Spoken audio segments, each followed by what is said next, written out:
Alors, je suis cliente dans une banque de la place et il y a de cela quelques jours, j'ai voulu effectuer une opération.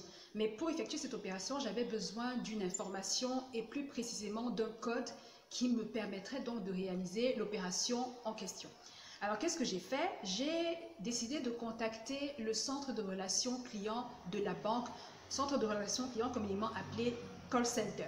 J'ai donc décidé d'appeler le call center de la dite banque et je tiens à préciser que c'était la première fois d'ailleurs que j'appelais le call center de la banque. Je me suis dit, tiens, ça va me permettre de savoir comment est-ce qu'il fonctionne, ça me permet de savoir comment est-ce que ça marche.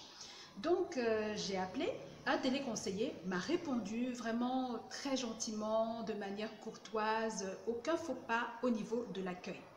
Je lui pose mon problème et quelques secondes ou quelques minutes plus tard, je me rends compte qu'il est complètement largué.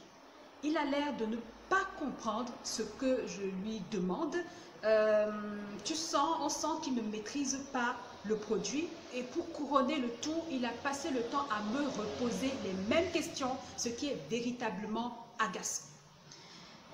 Il m'a promis, pour finir, il m'a promis de me rappeler le lendemain, mais on sait très bien qu'il ne m'a pas rappelé le lendemain. D'ailleurs, dites-moi en commentaire, est-ce qu'il y a un call center qui véritablement rappelle ses clients, ne serait-ce que pour savoir si le problème est résolu, si tout va bien? Dites-moi en commentaire s'il y a un call center qui le fait. Je suis curieuse de le savoir. Toujours est-il que le téléconseiller en question ne m'a donc pas rappelé.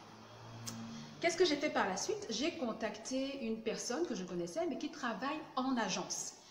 Je lui ai posé mon problème et elle m'a donné la bonne information, vraiment sans hésitation. J'ai dit, ok. Le lendemain, j'ai décidé de retester le call center. J'ai rappelé à nouveau, j'ai posé le même problème. Cette fois-ci, j'ai eu un autre téléconseiller qui m'a répondu très gentiment et qui m'a lui aussi donné la bonne information sans aucune hésitation. Les amis, lorsqu'il n'y a pas harmonisation des informations, ça constitue un customer service faux pas. Il est inadmissible qu'un client ait besoin d'une information sur un produit ou sur un service de l'entreprise et que l'information qui lui est donnée soit totalement différente suivant le canal utilisé. Alors, deux choses. Première chose, la maîtrise du produit ou du service de l'entreprise est essentielle. Que ce soit en période d'imprégnation d'une nouvelle recrue, que ce soit dans le cas où un nouveau produit ou un nouveau service est développé, il est essentiel que l'ensemble du personnel de l'entreprise connaisse le produit ou le service par cœur. J'insiste pour dire tout le personnel de l'entreprise parce que parfois aussi, l'erreur que nous commettons, c'est que nous nous focalisons plus sur le personnel en front office qui est chargé de proposer ou de vendre ses services ou ses produits. C'est une erreur parce qu'en réalité, tous vos employés sont des ambassadeurs. Ils doivent être des ambassadeurs de votre entreprise, de votre marque. Donc, maîtriser le produit ou le service est essentiel, non seulement parce que ça permet de convaincre et de rassurer le client. Deuxième chose, il est crucial que le client ait la même information sur le produit ou sur le service de l'entreprise, quel que soit le canal utilisé.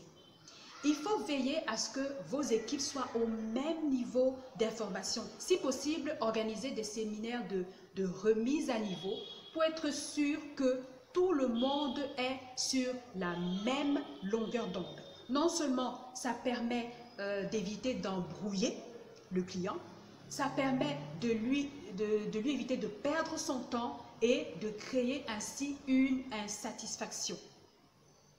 Changeons de mentalité, faisons différemment. Bonne journée.